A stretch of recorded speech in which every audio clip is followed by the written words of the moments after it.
Media మిత్రులకి and print media, electronic media, social మీడియాలో నుంచి వచ్చినటువంటి అందరికీ కూడా హృదయపూర్వక నమస్కారాలు. గత 45 రోజుల నుంచి పిఠాపురంలో మా క్రూ అంతా పనిచేస్తున్నాం. ఇప్పుడు ఇక్కడ నాగేష్ ఉన్నాడు, మహేందర్ రెడ్డి, అజయ్, మన మర్రెడ్డి గారు, స్వరూప, కడలీశ్వరి, శంకర్ గౌడు, శివ అండ్ నాయుడు గారు, ఇలా ఇంకా కడార్ నాయుడు గారు. సో వీళ్ళందరూ లోకల్గా ఉండే వీళ్ళందరూ మంచి బాగా పనిచేశారు. ఇంకా ఇక్కడికి ఇవాళ రాలేదు చాలామంది. కొన్ని ఎమోషన్స్కి అందరూ లోనేయం ఈ వెళ్ళే ప్రాసెస్లో, కానీ అందరూ కూడా మనస్ఫూర్తిగా పనిచేశారు.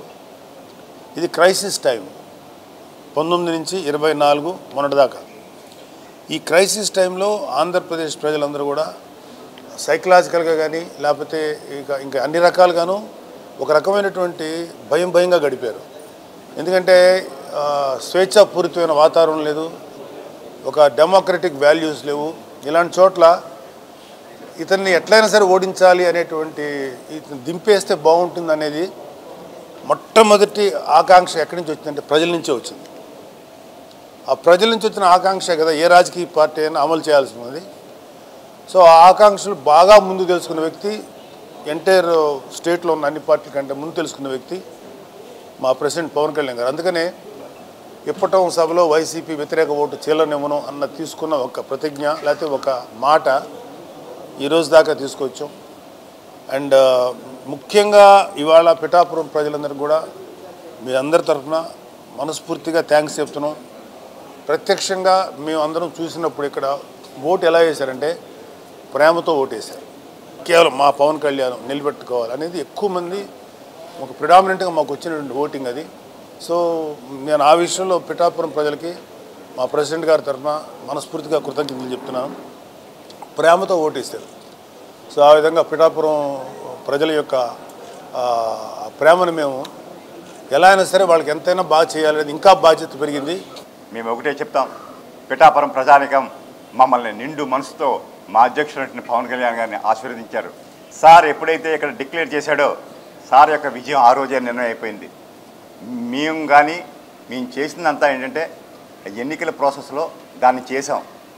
మామూలంగా కూడా సార్కి ఏ ఓట్లు వచ్చాయని కానీ సార్ని మేము గెలిపించామని కానీ మేము ఎవరు అనుకోవట్లే.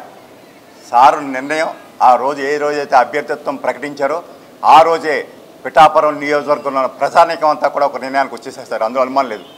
ఈ ఎలక్షన్ జరిపించింది కూడా మేము వెనకుండి నడిపించాం. మా నాయకత్వం ముందుంది, లోకల్ నాయకత్వం. అల్టిమేట్గా ఆఖరి రోజున ఎలక్షన్ నడిపించి మాత్రం జన సైనికులండి.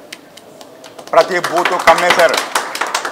ప్రతి బూత్లో కనీసం 60-70 మంది జన సైనికులు ఉన్నారు. పొద్దున్నుంచి సాయంత్రం నేను 7-8 గంటలకు కూడా బూత్లో తిరిగితే ఒక బూత్లో 70 మంది జన సైనికులు పహారా ఉన్నారు సార్. నిజంగా మా అధ్యక్షులు ఎప్పటి నుంచో ఒకే కోరిక, ఆశ, ఒక నమ్మకం ఉంది ఆయనకి, ఈ జన సైనికులు ఈ పార్టీ నడిపిస్తారని. ఆ రోజు నిన్న మీ నాయకత్వంతో కూడా మా కళ్ళతో చూసాం. వారి శక్తి ముందు మా నాయకత్వంతో కూడా వెలవెలబోయాం. నిజంగా కొట్టే అంత బలంగా నిలబడిపోయారు సార్ వాళ్ళంతా. ఇదే కాదు, ఈవేళ మాకు ఉన్న ఆధారం రిపోర్ట్స్ ప్రకారం రాష్ట్రం మొత్తం ఏ బూత్ దగ్గరైనా కూడా జన సైనికుడు అలా నిలబడి పహారా కాశాడండి. ఈవేళ మా అధ్యక్షుడు ఏదైతే ఆశించాడో ఆ కళ నిజంగా సాకారం అయింది. ఎప్పుడు కూడా పిఠాపురంలో రానంత మెజార్టీ వస్తుందని మేమంతా కూడా ఆశాభావంతో ఉన్నాం. ఈ ప్రాసెస్లో మాకు సహకరించిన జనసేన పార్టీ నాయకులు, జన సైనికులు, తెలుగుదేశం పార్టీ నాయకులు, ముఖ్యంగా మాజీ శాసనసభ్యులు వర్మ గారు, వారు అందించిన సహకారం, అదేవిధంగా బీజేపీ నాయకులు, వారి కార్యకర్తలు అందించిన సహకారం మేము మరవలేనిది. అదేవిధంగా పత్రికా ముఖంగా కూడా మీరంతా కూడా మాకు అందించినటువంటి ఈ సహకారం మేము మరవలేనిది.